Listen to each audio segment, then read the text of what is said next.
नमो अरिहन्ताणं नमो सिद्धाणं नमो आयर्याणं नमो वज्रायाणं नमो लोये सर्वसाहुणम्।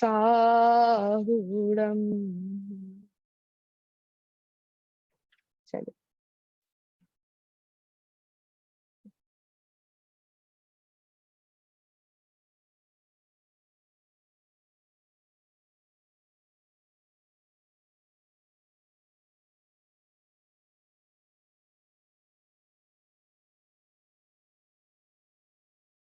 कल हमने पढ़ा था श्लोक नंबर 6, है ना। इसका एक बार पाठ करेंगे, सभी हाथ जोड़ ले वे। दाता न हरिता दिवसं विवस्व नद्यश्व इत्यच्युत दर्शिताशः सव्याजमेवं गम्यत्यशक्तः क्षणेन दत्सेभिमतं नताय। इस श्लोक का अर्थ कौन बताएगा? और श्लोक भी सुनाना है। श्लोक सुनाना है और इस श्लोक का अर्थ बताना है, जो कि हम कल चर्चा जिस पर कर चुके हैं। कौन बताएगा? किसको कल समझ में आ गया था अच्छे से? जूही आंटी जी तैयार हैं। और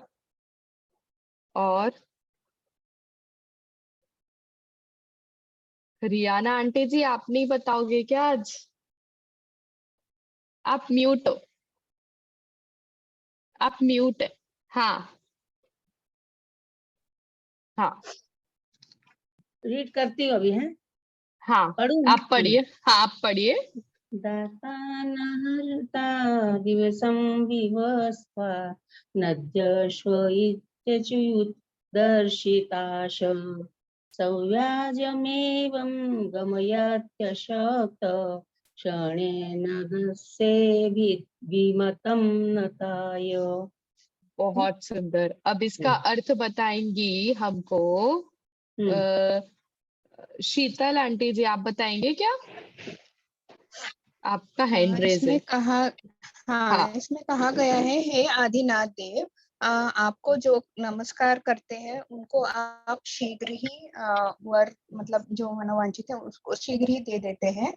पर जो सूर्य देव को नमन करते हैं वो मतलब टालते रहते हैं उसको देने के लिए, और आज दूंगा कल दूंगा ऐसे कहते रहते हैं। और क्योंकि वो शाम के वक्त तो रहते भी नहीं है, ढल जाने के बाद वो रहते भी नहीं है, पर आदिनाथ भगवान आप ऐसे नहीं, मतलब आप शाश्वत ही रहते हो। इसे व्यवहार दृष्टि से कहा गया है इसको, मतलब हाँ जी जी। और कौन बताएगा? दीदी बहुत वो अच्छा न बताया शीत। दीदी हाँ न हाँ बोलू क्या? हाँ, बोले। न नद्यश्व न का क्या है? न तो नेगेटिव में आता है ना, न मैंने नहीं, तो नद्य नहीं, मतलब ये ऐसा है, ये जो विवस्वा है ना, विवस्वान, तो ये विवस्वान है, स्वान। श्वान। ठीक है। हाँ, तो विवस्वान नद्यश्व मतलब होता है सूर्य। तो विवस्वान एक शब्द है, लेकिन उसको पढ़ने के लिए हम नद्यश्व पढ़ेंगे। विवस्वा नद्यश्व, विवस्वा नद्यश्व, ऐसा पढ़ेंगे, है ना। वो शब्द ना का मतलब नहीं नहीं है यहाँ पर। विवस्वान ये एक शब्द है। नद्यश्व हाँ सूर्य। हाँ, सूर्य, अदिति का पुत्र सूर्य। हाँ, रितु आंटी जी आप बताइए, आपका हाथ उठ रहा था।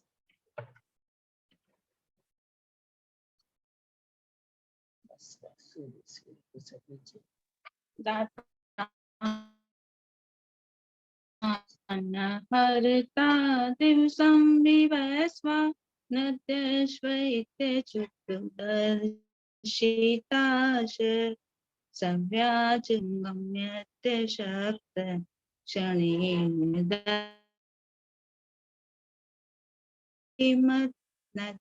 विमतम।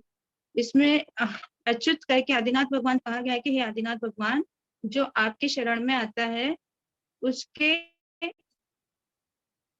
क्षणेन दस्ते, मतलब एक ही क्षण में दस्ते भीमतम यानी उसका मनवांछित फल उसको मिल जाता है।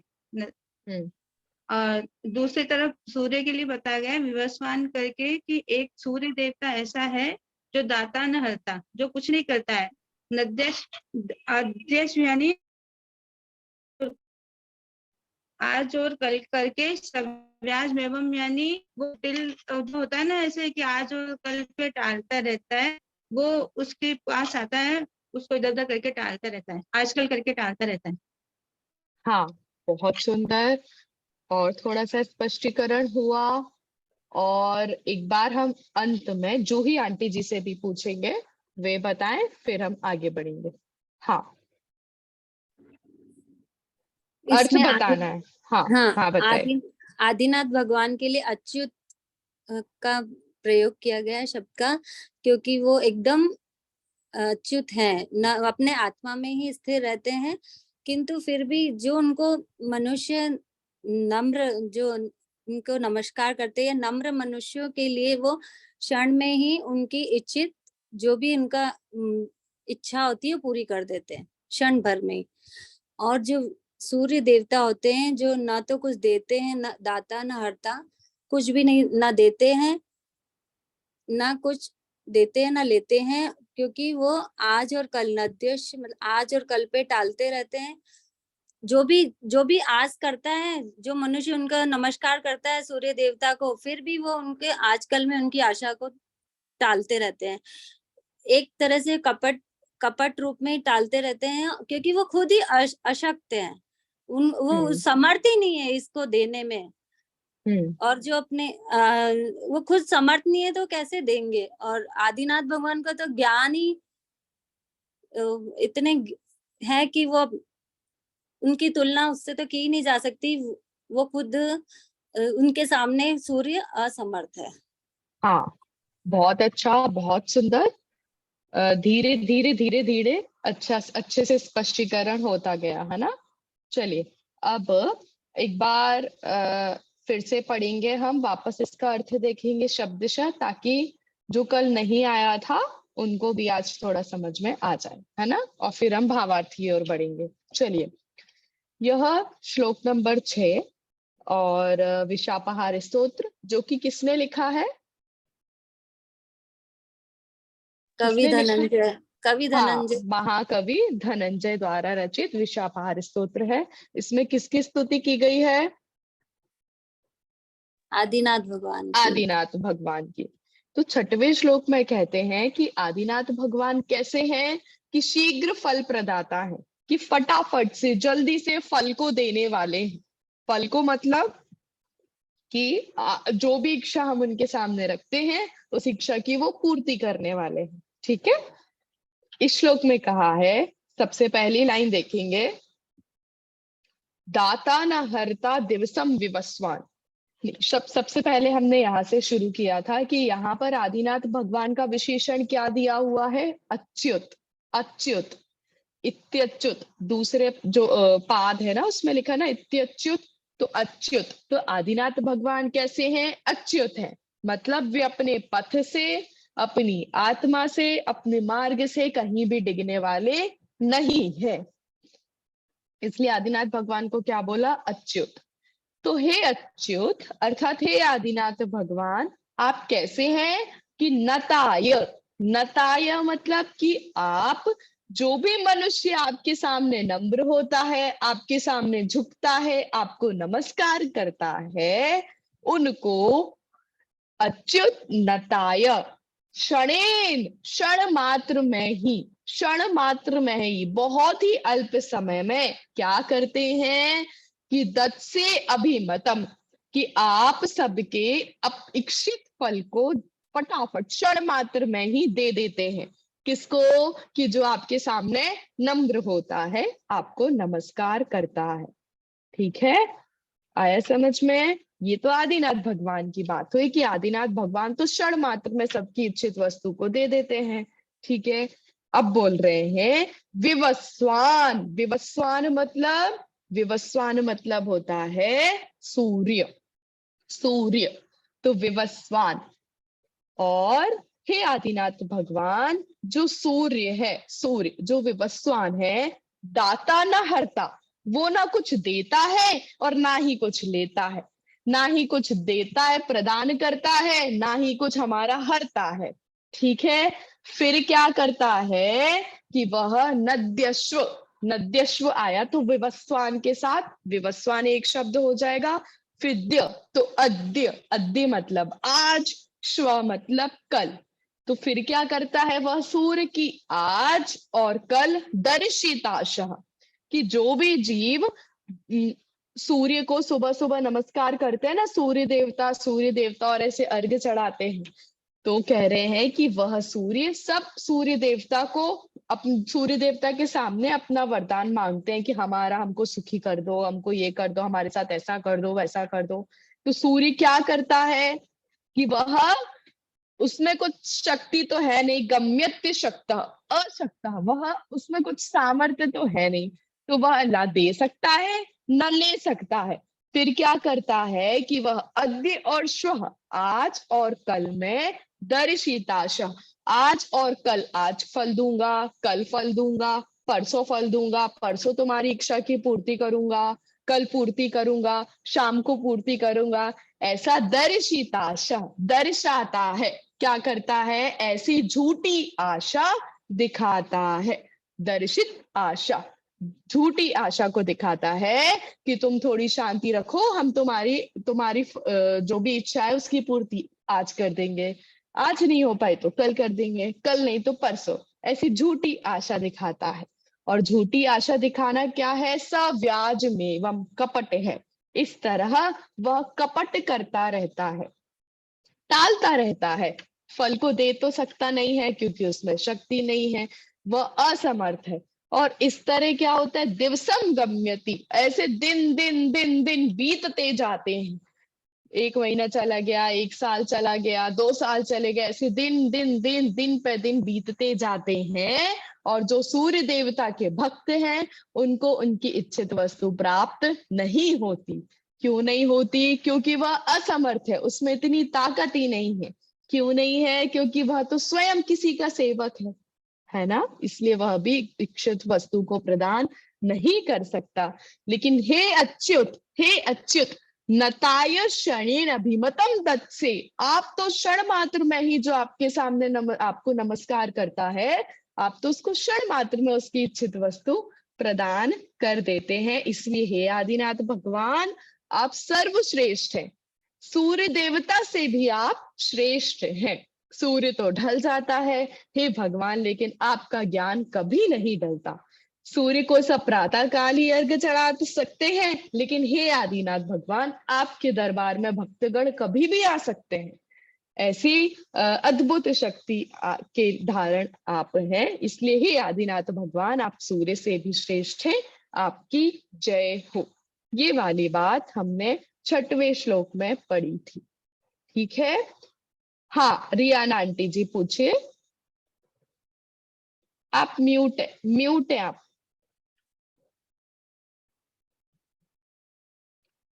आपकी आवाज नहीं आ रही, आप म्यूट है अभी भी।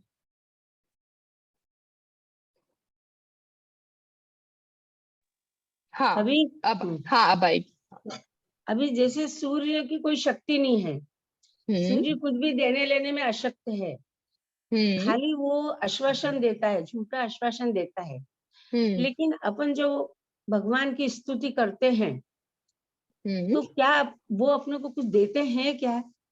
अपन उनको, वो तो कुछ देते भी नहीं है, कुछ लेते भी नहीं है, वो अपने इसमें निमग्न रहते हैं।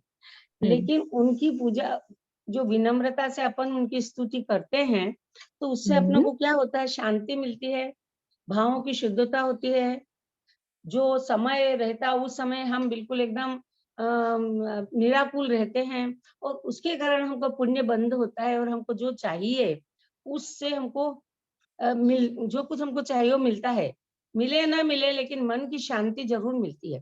तो इससे क्या हुआ कि भगवान तो न कुछ देते हैं न लेते हैं, वो हमको तो उनके जैसे बनने के लिए हम उनकी स्तुति करते हैं, शांति के लिए स्तुति करते हैं। क्या वो देते हैं अपने को कुछ भी? ये मेरी शंका है। नहीं, वो देते बताइए। नहीं कल है। इसका नहीं, कल हमने समाधान किया था इस बात का। इसका उत्तर कौन देगा? रितु हाँ। दीदी, आप दोगे क्या इसका उत्तर? हाँ, देती हूँ। हाँ। इसका समाधान ये था कि एक तो हमारे भगवान जिनेंद्र भगवान, वैसे तो जगत में कोई किसी को कुछ दे ही नहीं सकता, ये सत्य है, कोई किसी का कुछ कर नहीं सकता। तो भगवान हमारे सामर्थ्यशाली हैं, अनंत बल के धनी है, इसमें कोई आशंका नहीं है। बस जगत का सत्य भी है कि कोई कुछ किसी को नहीं दे सकता है। लेकिन हम जब भगवान की, जिनेंद्र भगवान की पूजा करते हैं या उनकी जो भी आराधना करते हैं, तो सहज ही जो प्रशस्त राग या शुभ भाव या मंद कषाय से हमें जो पुण्य बंध होता है, उससे सहज ही जो बाहर में अनुकूलता है वो हमें मिलती है। और उनकी पूजा से प्रति मतलब उसी क्षण हमको जो शांति मिलती है, तो वो तो हमें मिलती है, वो तो उसी समय जो फल मिलता है। और बाकी जो पुण्य बंध होता है, उससे हमें अनुकूलताएं भी सहज ही मिल जाती है। इसीलिए ऐसा बोलते हैं कि भगवान की पूजा करने से या उनके स्तवन से हमारी इच्छाएं पूरी होती है। असल में वो कोई देने लेने वाले नहीं है। और अगर इस आशा से पूजा की जाए कि वो कुछ देंगे, तो उससे डेफिनेटली पाप बंद ही होगा और कुछ मिलेगा भी नहीं। हाँ, बहुत अच्छा, बहुत सुंदर ढंग से रितु दीदी ने आंसर दिया। आंटी जी, आपको समाधान हुआ? हाँ, हुआ, अच्छा बोला। हाँ, कि जैसे भगवान कुछ लेने देने में असमर्थ है, ऐसी बात नहीं है कि वो दे नहीं सकते, ऐसा नहीं है। वो भक्तों को कभी लेने का भाव ही नहीं आता, तो भगवान को देने का भाव तो कैसे ही आएगा? उनका तो राग वैसे ही नष्ट हो चुका है, नाश कर दिया है उन्होंने, तो उनको लेने देने का भाव उनको भी नहीं आता। और जो भक्त आपके दर्शन करते हैं भगवान, तो वह भक्त यदि आपके सामने कुछ वांछा लेकर जाता है कि आपको नमस्कार करूंगा तो मैं एग्जाम में पास हो जाऊंगा, इस तरह की जो लौकिक वांछा लेकर यदि आपके सामने कोई आपको नमस्कार करने आता है, तो वह वास्तव में आपका भक्त है ही नहीं। क्योंकि भगवान आदिनाथ भगवान का वीतरागी देव जो हमारे परम आदर्श हैं, उनके पास यदि हम दर्शन करने जाते हैं, उनके समक्ष हम जाते हैं, तो क्यों जाते हैं? तुम जैसा बनने के कारण शरण तुम्हारी आया। हे भगवान, मुझे कुछ लौकिक इच्छा नहीं चाहिए, मुझे तो बस आपके जैसा बनना है। और आपके जैसा बनना है तो आपने तो संसार का नाश कर दिया है, और हमको आपके जैसा बनना है तो हमें भी संसार का नाश करना होगा। और यदि हम लौकिक इच्छा रखेंगे आपके सामने, तो हमारे संसार का अंत तो कभी आएगा ही नहीं, बल्कि हमारा जो मिथ्यात्व है वह और मजबूत होता जाएगा। तो इस संसार का नाश हम कैसे करेंगे? इसलिए लौकिक इच्छा लेकर हम भगवान के सामने कभी नहीं जाते हैं। लेकिन यहाँ पे जो सारी बातें हैं, यहाँ पे वांछा मतलब कि हमें मुक्ति का मार्ग, हे भगवान हमें भी मुक्ति का मार्ग चाहिए, वो वाली वांछा की बात है। और ऐसी भाषा का प्रयोग स्तुति में, पूजा में, पाठों में किया जाता है, तो वह व्यवहार नय से किया जाता है। निश्चय नय से तो एक उपादेय, परम उपादेय मात्र आत्मस्वरूप ही है। लेकिन व्यवहार में देव की भक्ति करना, बहुमान आना, शास्त्र की भक्ति करना, गुरु की भक्ति करना, यह सब तो व्यवहार का कथन है, और व्यवहार से ये सारी क्रियाएं होती है। ठीक है, चलिए आगे बढ़े हम। चलिए इसके भावार्थ की ओर हम चलते हैं।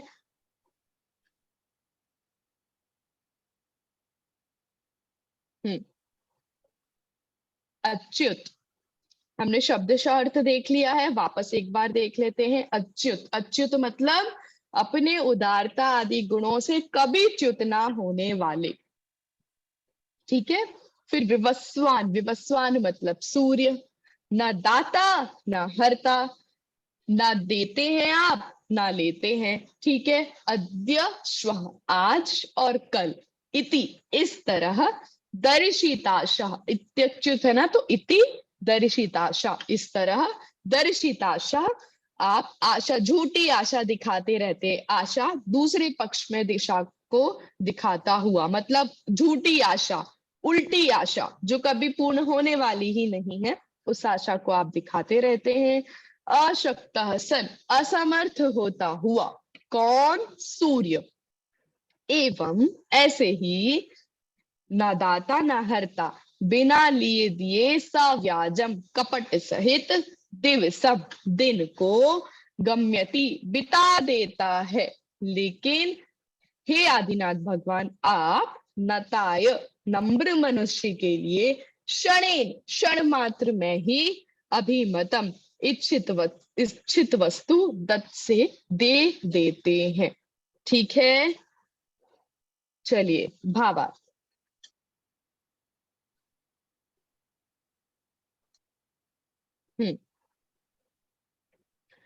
भावार्थ, लोग सूर्योदय होते ही हाथ जोड़कर, सिर झुकाकर नमो नारायण कहते हुए सूर्य को नमस्कार करते हैं और उससे इच्छित वरदान मांगते हैं। पर वह आज दूंगा, कल दूंगा, इस तरह आशा दिखाता हुआ दिनों दिन बिता देता है। किसी को कुछ लेता देता नहीं है, असमर्थ जो ठहरा, शक्ति ही नहीं है। पर आप मतलब कौन? आदिनाथ भगवान। पर हे आदिनाथ भगवान, आप नम्र मनुष्य को उसकी इच्छित वस्तु क्षण भर में दे देते हैं। इस तरह आप सूर्य से बहुत बढ़कर हैं, बहुत बढ़कर हैं। अब यहाँ पर शब्द आया नताय। नताय मतलब होता है नम्र मनुष्य को, नम्र मनुष्य को। ठीक है, तो आदिनाथ भगवान क्या जो उनके सामने झुकता है उसको ही फल देते हैं, बाकियों को नहीं देते क्या? कि मैं नमस्कार करूंगी तो भगवान मेरी अलग इच्छा का वो पूर्ति करेंगे, जो ही आंटी जी नमस्कार करेंगी तब उनको अलग इच्छित वस्तु की प्राप्ति कराएंगे। ऋतु दीदी जब जाएंगी, जब वो दर्शन करेंगी, नमस्कार करेंगी, तब उनके लिए अलग कोई इच्छा की पूर्ति करेंगे। ऐसा करते हैं क्या आदिनाथ भगवान? नहीं। तो कैसे? तो यहाँ पे क्यों आया नताय शब्द? नम्र मनुष्य के लिए ही क्यों? इससे ये समझ में आता है हमको कि जब हमको किसी चीज की जरूरत होती है तो हम अपने आप ही हम नम्र हो जाते। हमें यदि किसी चीज की जरूरत है मुझे, और यदि मैं एकदम अकड़ में आंटी जी आपके पास आऊं, रियाना आंटी जी के पास आऊं कि नहीं आंटी जी मुझे तो ये आप दो, मतलब दो, मुझे चाहिए, मतलब चाहिए। यदि इस अकड़ को लेके, इस अभिमान को लेके मैं रियाना आंटी जी के पास जाऊंगी तो क्या वह उचित होगा? लौकिक दृष्टि से क्या वह उचित होगा? पारलौकिक दृष्टि से तो उचित है ही नहीं। लेकिन लौकिक दृष्टि से भी वह उचित होगा क्या? नहीं होगा। बल्कि आप ही बोलोगे कि ये तुम्हारा बात करने का क्या तरीका है, तुम्हें जरूरत है तुम प्यार से बोलो, अच्छे से बोलो, है ना? तो आदिनाथ भगवान यही, ऐसा नहीं है कि जो नहीं झुकेगा उसको मार्ग नहीं बताएंगे। मार्ग तो एक ही है, उनके भक्तों की इच्छा भी एक है, और उस इच्छा की पूर्ति करने के लिए जो मार्ग है वो भी आदिनाथ भगवान का सबके लिए समान ही है। लेकिन नम्र मनुष्य इसीलिए कहा है कि जब हमको इससे हमको लौकिक सीख भी मिलती है कि जब हमको किसी चीज की जरूरत हो तो हमें उसके लिए झुकना पड़ता है। हम किसी अकड़ से सीना तान के हम किसी के पास अपनी जरूरत को पूरी करने के लिए जाएं तो यह तो निंदनीय बात हो गई, ये हमारे चरित्र के खिलाफ हो गया। तो इसलिए यहाँ पर हम सबकी इच्छा है, हमको मोक्ष मार्ग में जाना है, और हमारे आदर्श आदिनाथ भगवान है, वे ही एकमात्र हमको मार्ग को बताने वाले हैं। तो इसीलिए हे आदिनाथ भगवान, आप हमको हम मोक्ष मार्ग में जाने का मार्ग दिखावे। ठीक है, तो उनके पास ही क्यों गए? क्योंकि वे तो उस मार्ग को प्राप्त कर चुके हैं। ठीक है, आया समझ में? चलिए, कि जब समव शरण में जीव जाते हैं, मुनिराज भी तो जाते हैं समव शरण में, देवादि भी जाते हैं। तो जब सब समव शरण में जाते हैं तो मुनिराज भी चूहे बिल्ली की तरह बैठे रहते हैं, देव भी ऐसे दब के बैठे रहते हैं। क्यों बैठे रहते हैं? क्यों बैठे रहते हैं? क्योंकि वे नम्र हैं, बहुमान है, भगवान के प्रति बहुमान है। ठीक है, और हमको वह मार्ग चाहिए है, तो हमको वह मार्ग चाहिए है, तो हम जब विनय पूर्वक उस मार्ग में बढ़ेंगे, झुकेंगे तभी हम उस मार्ग को प्राप्त कर सकते हैं। इसलिए नम्र मनुष्य को उसकी इच्छित वस्तु आदिनाथ भगवान क्षण मात्र में ही दे देते हैं। इसलिए आप कैसे हैं कि आप सूर्य से भी श्रेष्ठ हैं। ठीक है, चलिए अभी तक किसी को कोई डाउट? नहीं तो पद्यानुवाद पढ़ के हम अगले श्लोक में बढ़ते हैं। चलिए पद्यानुवाद पढ़ेंगे हम। हे अच्युत तेरे बिन कोई देने लेने में न समर्थ, यों ही आशा दिखा दिखा कर रवि ज्यों बहलाते हैं व्यर्थ। कई बहाने करते रहते कहते रहते कल या आज, क्षण भर में हो सभी पूरते केवल एक आप सब काज।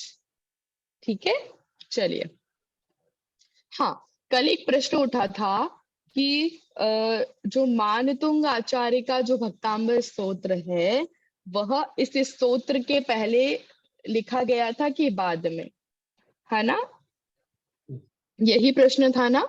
हाँ। तो जब हाँ तो जब हम विशापहार नहीं, जब हम महाकवि धनंजय का परिचय पढ़ रहे थे अपनी द्वितीय या तृतीय कक्षा में, तब वहां पर बात आई थी कि जो महाकवि धनंजय थे वे किसके परम भक्त थे? कौन से आचार्य के परम भक्त थे? मानतुंग आचार्य के। महाकवि धनंजय मानतुंग आचार्य के परम भक्त थे। तो इससे हम अनुमान लगा सकते हैं कि भक्तांबर स्तोत्र पहले लिखा गया था, अनुमान लगा सकते हैं। और इससे ये भी अनुमान लगा सकते हैं, अभी कितना सच है ये तो पता नहीं, पर एक अनुमान हम ऐसा लगा सकते हैं कि भक्तांबर स्तोत्र में किसकी स्तुति की गई है? आदिनाथ। हाँ, और इस स्तोत्र में किसकी स्तुति की गई है? आदिनाथ भगवान की। तो हो सकता है महाकवि धनंजय मानतुंग आचार्य द्वारा रचित भक्तांबर स्तोत्र से प्रभावित होकर उन्होंने भी यह स्तोत्र की रचना की हो, ऐसा माना जा सकता है। यही। हाँ, तो इसलिए ये तो कंफर्म है कि मानतुंग आचार्य के बाद हुए हैं महाकवि धनंजय। चलिए आगे बढ़ते हैं हम, श्लोक क्रमांक 7। हाँ, चलिए मेरा एक प्रश्न है कि आदिनाथ भगवान ने सबको मार्ग एक बताया है ना? सबको मार्ग एक बताया है उन्होंने, लेकिन कुछ लोग खोटे मार्ग में चले जाते हैं और कुछ लोग उनके द्वारा बताए हुए मार्ग में ही चलते रहते हैं।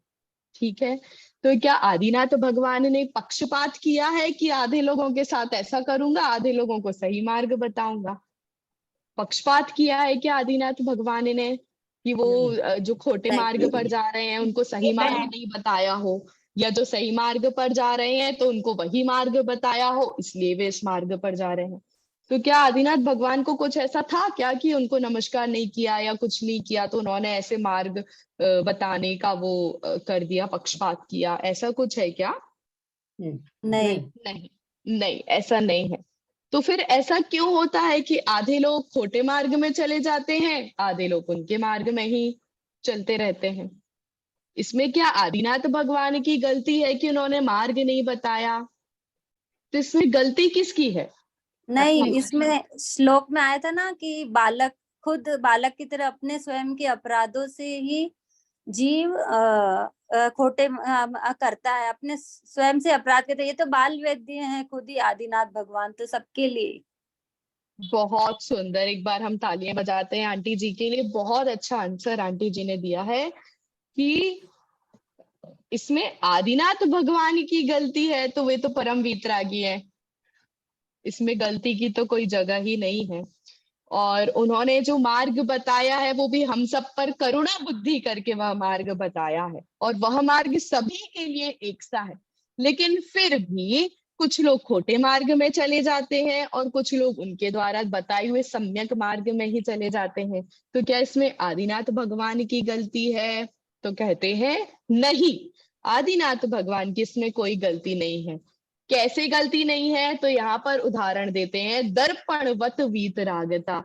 हे आदिनाथ भगवान, आप कैसे हो कि सर्वज्ञ हो, वीतरागी हो और हितोपदेशी हो, है ना, और हितोपदेशी हो। तो आपकी वीतरागता कैसी है? भगवान किसे कहते हैं, तीर्थंकर किसे कहते हैं? जो तीर्थंकर की परिभाषा कौन बताएगा? जो सर्वज्ञ, वीतरागी और हितोपदेशी होते हैं वो हाँ, तीर्थंकर होते हैं। तीर्थंकर होते हैं। जो वीतरागी होते हैं, वीतरागता को धारण किए होते हैं, सर्वज्ञता को धारण किए होते हैं और हम सभी के हित का उपदेश देते हैं, वे कौन होते हैं? तीर्थंकर। तो आदिनाथ भगवान हमारे प्रथम तीर्थंकर हैं। तो वे कौन से गुण के धनी है? वीतरागी गुण के धनी है। तो उनकी वीतरागता कैसी है, हम कैसे समझे वीतरागता को? कैसी है वीतरागता उनकी? उसकी चर्चा, उस गुण का बहुमान इस श्लोक में बताया गया है कि हे भगवान, जैसे दर्पण होता है, दर्पणवत, दर्पण की तरह आपकी वीतरागता है। अच्छा, आपको कोई गाथा याद आती है क्या इससे? गाथा मतलब कि कोई श्लोक याद आता है आपको? आया दीदी। यदि ये हाँ। चैतन्य मुकरि भावाश्रित। और एक हाँ। जलवत जल के जिसमें परम ज्योति जयवंत हो, एक ही भी है। हाँ, और ये पुरुषार्थ से मोक्ष हाँ। मार्ग से नेतारम भेतारम करम भोरताम में याद नहीं आ रहा है वो। हाँ, ज्ञातारम चलिए। विस्तत्वानाम बंदे तद्गुण हाँ। लब्धे। और एक दीदी है, जिसने राग द्वेष का मादिक जीते सब जग जान लिया, सब जीवों को मोक्ष मार्ग का निष्प्रय है वो उपदेश दिया। हाँ, दीदी सर्वज्ञ, वीतरागी, हितोपदेश तीनों ही आ जाते हैं इसमें। जिसने हाँ, राग मैं द्वेष तो का बोल रही हूँ, हाँ, आपका उत्तर बिल्कुल सही है। मेरा प्रश्न ये है कि दर्पण के समान जिनकी वीतरागता है, ऐसा कौन सा श्लोक है? या दर्पण के समान जिनकी सर्वज्ञता है, ऐसा कौन सा श्लोक है? तो रत्नकरण शापकाचार्य का कोई वर्धमानाय निर्दूत कलिलात्मने सालों का नाम पीलो का नाम यद विद्या दर्पण यद विद्या दर्पणायति। हे भगवान, जैसे दर्पण में सब चीजें स्पष्ट झलकती है, वैसे आपके ज्ञान में भी सारी चीजें स्पष्ट झलकती हैं। ठीक है, ये वहां पर ज्ञान को लेकर दर्पण की, भगवान का ज्ञान कैसा है? दर्पणवत। यहाँ पर कह रहे हैं कि भगवान की वीतरागता कैसी है? दर्पणवत। तो उसी वीतरागता का वर्णन इस श्लोक में करते हैं। चलिए, मैं बोलूंगी, आप सभी दोहराना। उपैति भक्त्या सुमुखः सुखानि, उपेति भक्त्या सुमुख सुखानि, उपैति भक्त्या सुमुखः सुखानि, उपेति भक्त्या सुमुख सुखानि, त्वयि स्वभावाद् विमुखश्च दुःखम्, त्वयि स्वभावाद् विमुखश्च दुःखम्, त्वयि स्वभावाद् विमुखश्च दुःखम्, त्वयि स्वभावाद् विमुखश्च दुःखम्, तदा वदा तद्द्युतिरेकरूप, तदा वदा तद्द्युतिरेकरूप, सदा वदा तद्द्युतिरेकरूप, सदा वदा ऋतुरेकरूप। तो रूपस्तयोस्त्वमादर्श इवावभासि। फिर से, सदा वदा तद्द्युतिरेकरूपस्। हाँ,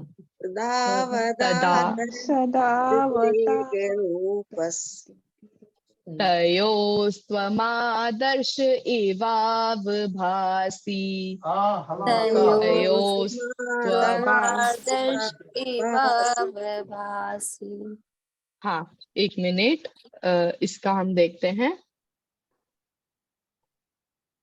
हाँ, इसको ऐसे पढ़ना है, देखो, उपैति भक्त्या सुमुखः सुखानि, त्वयि स्वभावात् विमुखस्य दुःखम। सदा वदा, ठीक है, इतना पढ़ा हमने। सदा वदा, सदा वदा तद, तो उसके बाद डैश है, डैश के बाद आधा द है, तो उस आधे द को हम ता के साथ पढ़ेंगे कि सदा वदा तद द्युतिरेक रूप। पहले वो जो आधा द है वो ता के साथ प्रोनाउंस होगा, फिर उसके बाद द्य, द्य पढ़ेंगे। द्युति, द्युति होता है ना, द्युति विद्या वाला द्य द, या हमने कितनी सारी जगह पढ़ा पहले श्लोकों में।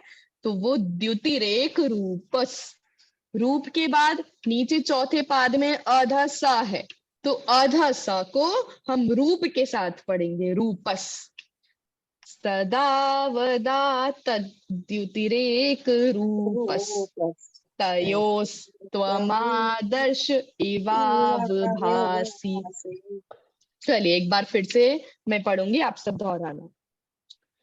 उपैति भक्त्या सुमुखः सुखानि त्वयि स्वभावात् विमुखस्य दुःखम्।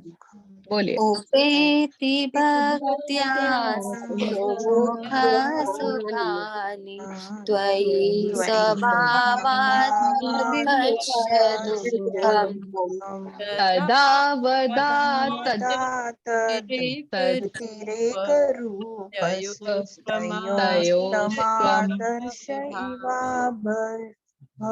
अब मैं बोलूंगी, आप लोग दोहराना। सदा वदा तद्युतिरेक रूपस्तयो तयोस्त्वमादर्श इवावभासि। सदा वदा तद्युतिरेक रूपस्तयोस्त्वमादर्श इवावभासि।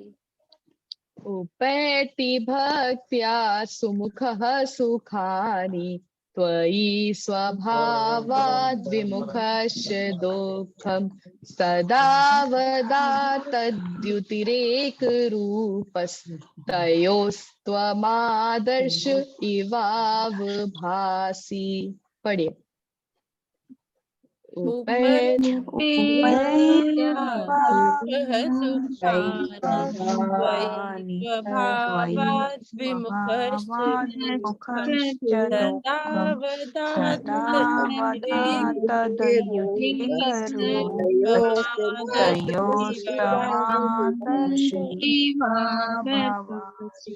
बहुत सुंदर, बहुत सुंदर। चलिए एक बार मैं फिर से धीरे धीरे पढ़ूंगी, आप लोग शब्द मिलाते जाना, है ना। उपैति, उपैति भक्त्या, उपैति भक्त्या सुमुखः, सुमुखः विसर्ग है ना, सुमुखः सुखानि त्वयि स्वभावाद् विमुखस्य दुःखम्, त्वयि स्वभावाद् विमुखस्य दुःखम्। सदा वदा तद्, सदा वदा तद्, सदा वदा तद्, सदा सदा वदा तद्, सदा वदा, सदा वदा, सदा वदा तद् द्युतिरेक रूप, द्युतिरेक रूपस्, तयोस्त्वमादर्श इवावभासि, तयोस्त्वमादर्श इवावभासि। जब हम ऐसे शब्द एक एक शब्द देख देख के पढ़ते हैं ना, तो हमको अर्थ भी ख्याल में आता है कि त्वम मतलब आदिनाथ भगवान, आदर्श मतलब हमको पता है, अवभासी भी हमको पता है, फिर एक एक एक मतलब भी हमको पता है, रूप मतलब भी हमको पता है, स्वभाव मतलब भी हमको पता है। स्वभाव, ऐसे शब्द आपको ख्याल में आएंगे ना, तो वो मीनिंग तो हमको सबको पता है ना, बस वो कहाँ कैसा लगाना है वही देखना है। तो जब हम आराम से शांति से धीरे धीरे पढ़ते हैं, तो हमको एक एक शब्द स्वतंत्र रूप में दिखाई देता है और उसका अर्थ भी समझ में आता है। ठीक है, इसलिए हमेशा आराम से शांति से शब्द को पकड़कर अर्थ को समझकर पढ़ना चाहिए। ठीक है, चलिए। हाँ, अब कौन पढ़ के बताएगा? विमलेश आंटी जी, जूही आंटी जी, मधु आंटी जी, और मैं भी पढ़, रितु दीदी, और रियाना आंटी जी, और चलिए हम स्टार्ट करते हैं बिमलेश आंटी जी से। हाँ आंटी जी पढ़िए। उपेति भक्त्या सुमुख सुखानि त्वयि स्वभावाद् विमुखश्च दुःखम् सदा वदा तद्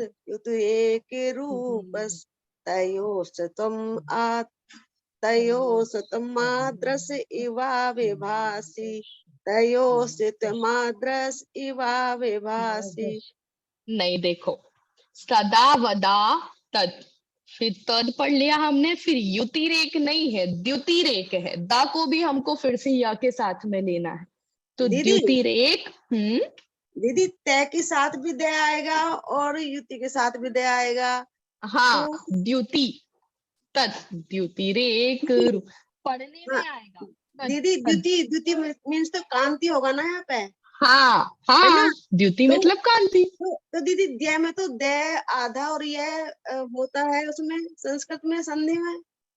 द्यु यु द्यु विद्या, हाँ, विद्या हाँ, तो आधा द और या बन के द्य बनता है ना? हाँ, तो हाँ दीदी तय के हाँ साथ दे आएगा फिर। हाँ, तो कि पढ़ने में हम उसको ऐसा पढ़ेंगे तद द्युतिरेक रूप, ठीक, ऐसा, ठीक है। सदा और उसके वदा बाद तद्।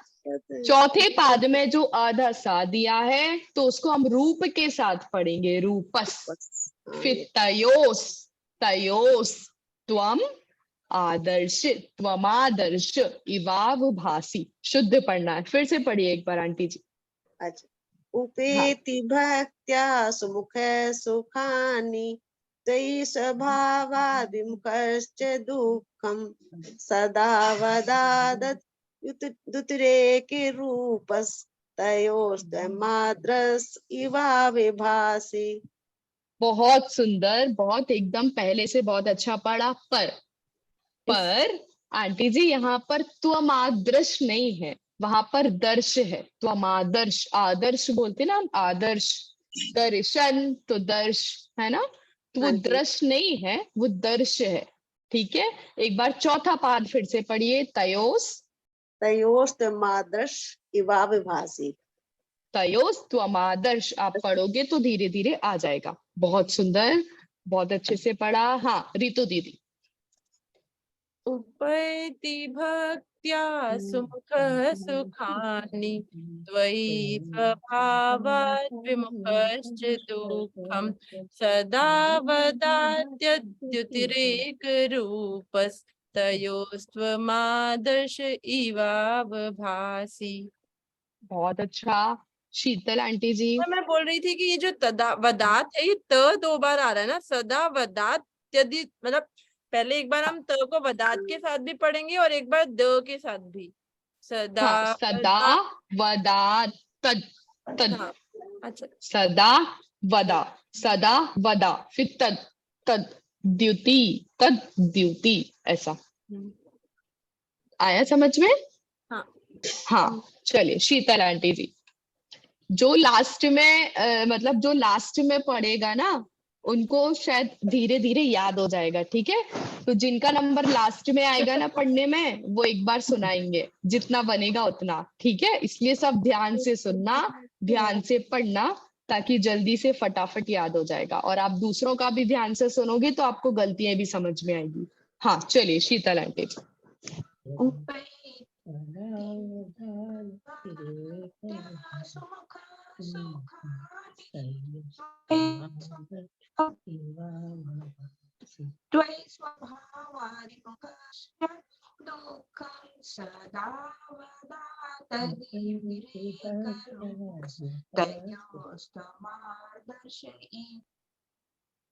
हाँ हाँ, बहुत सुंदर, बहुत अच्छा पढ़ा। पर वही बात है कि द्युति, द्यू हमको पूरा पढ़ना है। हमको तद के साथ हम दा जोड़ देंगे तो हम युतिरेक रूप पढ़ लेंगे, तो ऐसा नहीं पढ़ना है।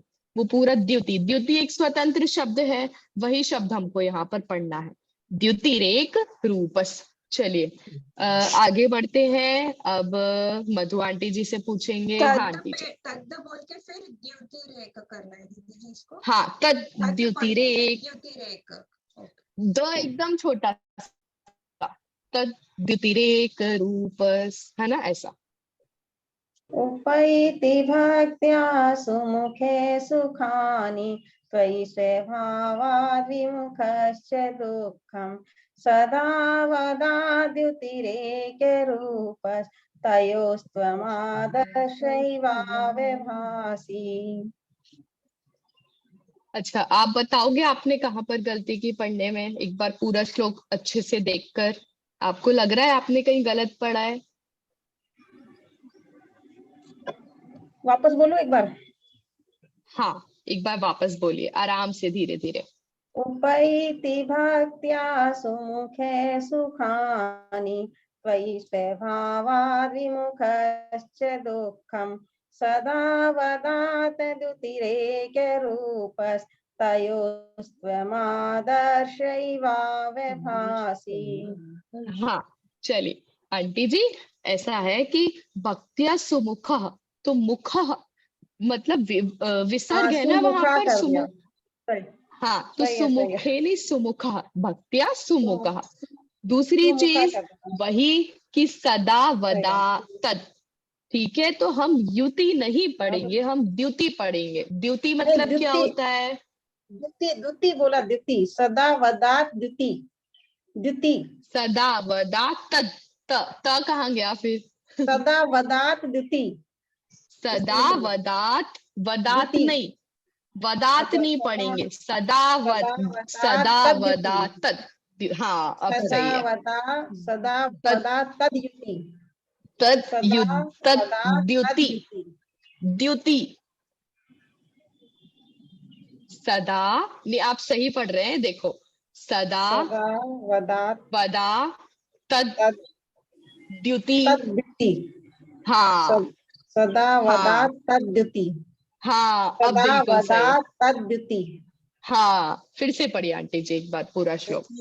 उपैति भक्त्या सुमुखे सुखानि त्वयि स्वभावाद् विमुखश्च दुःखम् सदा वदात् द्युतिरेकरूपस्तयोस्त्वमादर्शैवाव्यभासि।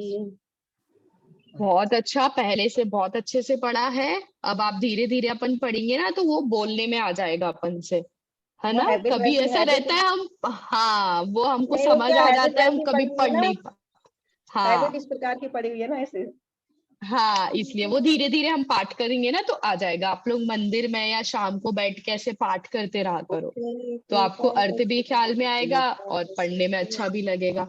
चलिए, अब हम चलते हैं।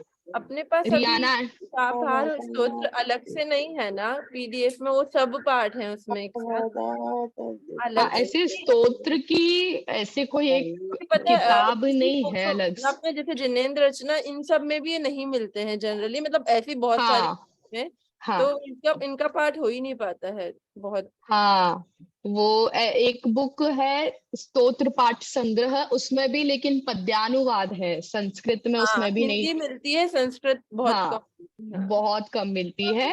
पर यदि हमें स्तोत्र आदि का पता हो तो ऐसे डली हुई है गूगल वगैरह में, जिनस्वरा वगैरह में पीडीएफ, तो उसमें हम वहां पे देख सकते हैं। जैसे एक ही भाव स्तोत्र हुआ, कल्याण मंदिर स्तोत्र हुआ, 24 तीर्थंकर स्तोत्र हुआ, ऐसे बहुत सारे स्तोत्र हैं। तो ऐसे यदि हमको नाम ख्याल में है, कभी भाव आ गए कि आज कल्याण मंदिर स्तोत्र पढ़ते हैं, तो कोई बुक में तो नहीं मिलेगा, पर ऐसे गूगल या जिनस्वरा वगैरह में मिल जाएगा। हाँ, चलिए, रियाना आंटी जी ने पढ़ लिया है, अब हम आगे बढ़ते हैं। आंटी जी आपने पढ़ लिया ना? पढ़ा नहीं है अभी, पढ़ा नहीं, पढ़ती हूँ अभी। हाँ, चलिए पढ़िए पढ़िए। उपैति भक्त्या सुमुख सुखानि त्वयि स्वभावाद् विमुखश्च दुःखम् सदा वदात् द्युतिरेकरूप त्वमादर्शैवाव्यभासि। ये फिर से बोलती हूँ, नीचे की लाइन। हाँ, फिर से। हाँ, सदा वदाद्युतिरेकरूपस्तयोस्त्वमादर्शैवाव्यभासि। नहीं, सदा वदा तद द्युतिरेकरूपस्, नीचे का जो आधा सा है वो भी रूपस के साथ आएगा। तयोस् त्वमादर्श इवावभासी, तो सदा वदा तद सदा वदा तद द्युति रेक रूप। ठीक है, 5 शब्द हमारे पास आ जाएंगे तीसरे पाद में। ठीक है, तो अब आपसे पढ़ने आएगा, पढ़िए एक बार फिर से। सदा वदा तद द्युतिरेक रूप स्तयोस्त्वमादर्श इवावभासि। बहुत अच्छा, बहुत सुंदर। बस रूप के बाद जो आधा सा है वो रूपस पढ़ना है हमको। ठीक है, बाकी एकदम सही है। चलिए हम जूही आंटी जी के पास चलते हैं। इसके बाद हमको चंदन बाला आंटी जी बताएंगी क्या, सुनाएंगी क्या?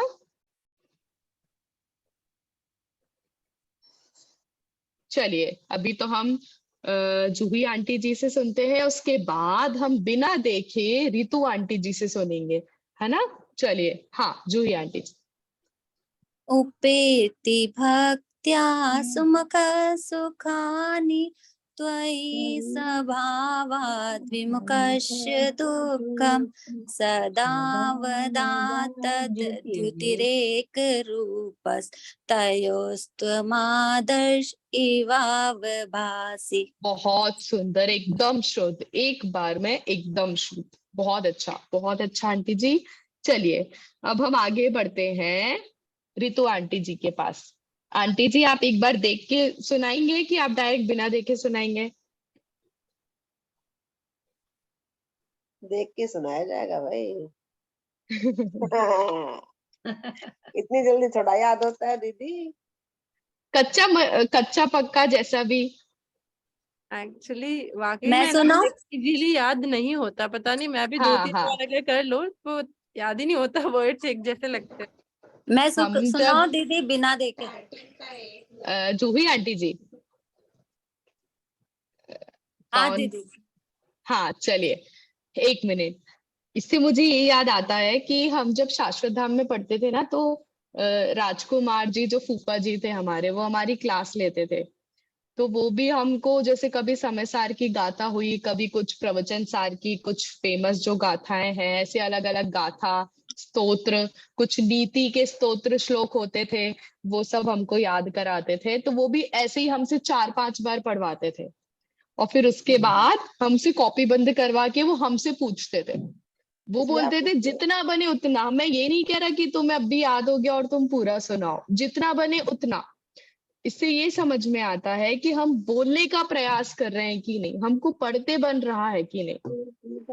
बात इतनी रहती है कि हम आगे से कोशिश करें, और जब हम यदि अभी कोशिश करेंगे तो फटाफट कल आप देखना आपको फटाफट याद हो जाएगा।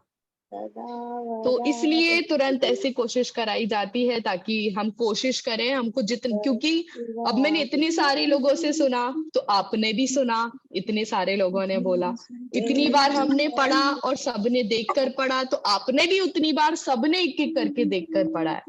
तो थोड़ा सा हमारे धारणा ज्ञान में थोड़ा एक शब्द भी आया तो भी वो आ जाता है ना? इसलिए वो थोड़ी सी एक कोशिश हो जाती है।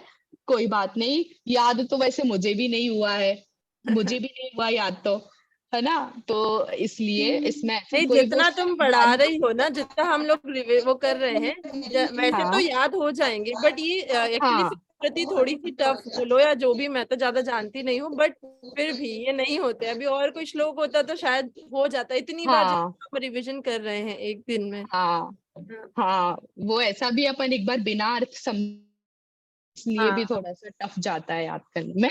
कोई बात नहीं, चलिए। हाँ जूही आंटी जी एक बार कोशिश कर रही हैं, उसके बाद टाइम 4 बज रहे हैं, उसके बाद हम इसका अर्थ अगले थर्सडे को समझेंगे। ठीक है, चलेगा? चलिए इसका एक बार ये श्लोक पाठ जूही आंटी जी सुनाएंगी, सुनाइए। उपेति भक्त्या सुमुख सुखानि त्वयि स्वभावात् विमुखस्य दुःखं सदा वदातयोस्त्वम् आदर्श इवावभासि। बहुत सुंदर, एकदम सही। सब तालियां बजाएंगे एक बार। Very nice. चलिए बहुत सुंदर। चलिए अब एक बार सब इसका साथ में पाठ करेंगे, फिर थोड़ा सा हमको सामान्य अर्थ ख्याल में आ जाए उसके लिए हम पद्यानुवाद का पाठ करेंगे और फिर कक्षा को यही समाप्त करेंगे। बाकी जो भावार्थ है और अन्वयार्थ है वो हम अगले थर्सडे को देखेंगे। ठीक है, चलिए। उपैति भक्त्या सुमुखः सुखानि त्वयि स्वभावाद् विमुखश्च दुःखम् तदा वदा तयोस्त्वमादर्श इवावभासि। हो गया। हाँ हाँ, पद्यानुवाद पढ़ते हैं। यह स्वाभाविक जो सन्मुख हो वे जग में सुख पाते हैं, तुझसे मुख रहे जो कोई पूरा दुख उठाते हैं। सद स्वच्छ द्युति आप जिनेश्वर राग द्वेषमय मल से हीन, निर्मल दर्पण तुल्य आप हो सुख दुख सन्मुख विमुखाधीन। चलिए एक बार फिर से पढ़ना है पद्यानुवाद। अर्थ समझ में आ रहा है ना? चलिए एक बार और पढ़ते हैं। दीदी स्क्रीन पे पूरा दिखता नहीं है। मतलब नहीं दिख रहा? नहीं, पूरा नहीं आ रहा दीदी, पूरा नहीं आ रहा है। अच्छा, पूरा नहीं आ रहा है। मेरे को तो दिख रहा था। 2 लाइन अभी दिख रहा है? शायद मोबाइल को थोड़ा ऊपर नीचे करेंगे तो ये हॉरिजॉन्टल कर लीजिए आप फोन को, ये तो दूसरा आ दिखेगा। गया है, वो वाला ऊपर। नहीं। आप ना हाँ। क्या कीजिए पता है, इसको स्क्रीन को एक बार से टच कीजिए, फिर वो चला जाएगा। अगर वो वीडियो वाला वो आता है तो दिखता नहीं है। अभी दिख रहा है आपको? कोई बात 2 नहीं, लाइन दिख रही है खाली। अच्छा, 2 लाइन दिख रही है। एक मिनट। हाँ दीदी, आ गई दीदी। अभी दिख रहा है? हाँ दीदी, आ गई। चलिए। हाँ,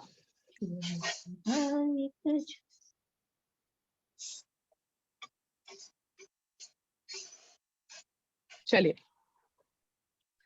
यह स्वाभाविक जो सन्मुख हो वे जग में सुख पाते हैं, तुझसे विमुख रहे जो कोई पूरा दुख उठाते हैं।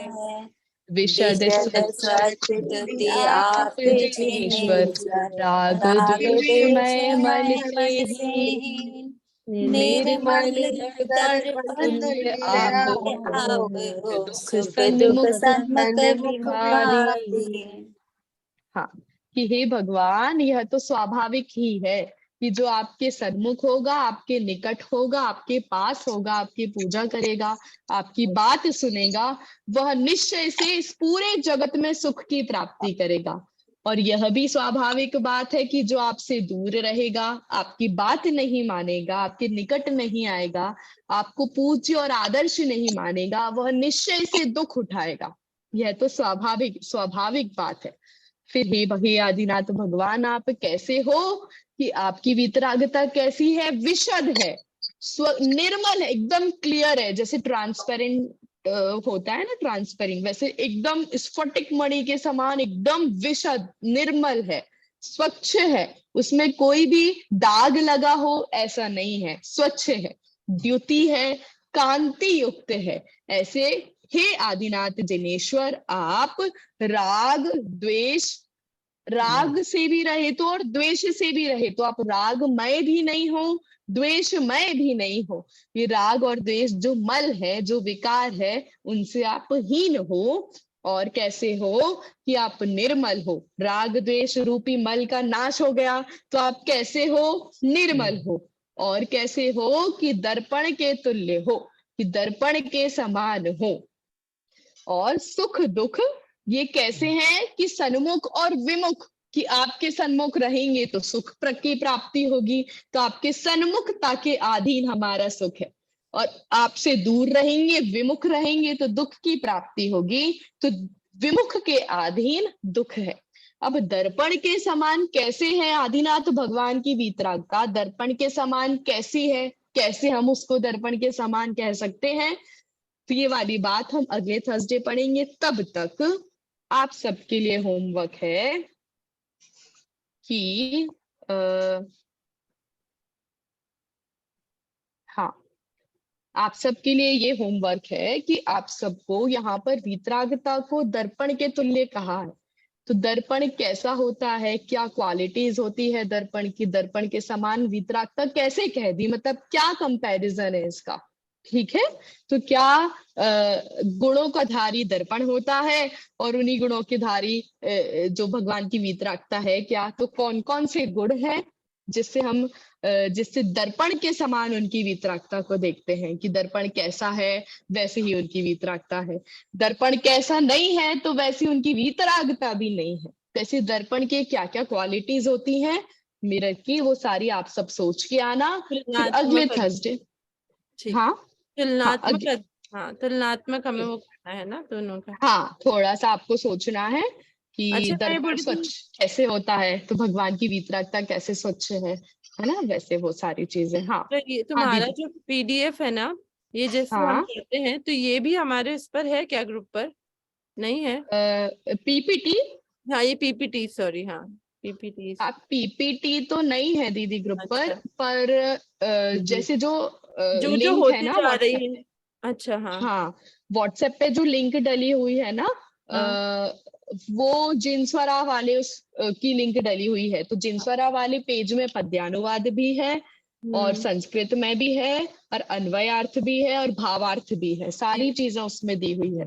और बाकी एक पीडीएफ मैंने और ग्रुप में भेजी थी जिसमें स्वतंत्र रूप से उसमें सिर्फ पद्यानुवाद है, और एक पीडीएफ भेजी थी जिसमें सिर्फ संस्कृत में है। तो ऐसी 2-3 पीडीएफ और लिंक भेजी है, आप सब चेक कर लेना, नहीं हो तो वापस मैं भेज दूंगी। ठीक है, ठीक है, चलिए, जय जिनेन्द्र सभी को। जय जिनेन्द्र। ये पीपीटी का जो एक एक अपना रहता है ना, that one slide can you just send, like अभी अपना 6 और 5 हुआ, तो ऐसा वो क्लास का अगर आप भेजेंगी तो मतलब ठीक है, ठीक है, ठीक है, मैं आपको, हाँ, ओके ओके ओके, श्योर। जय जिनेन्द्र। जय जिनेन्द्र।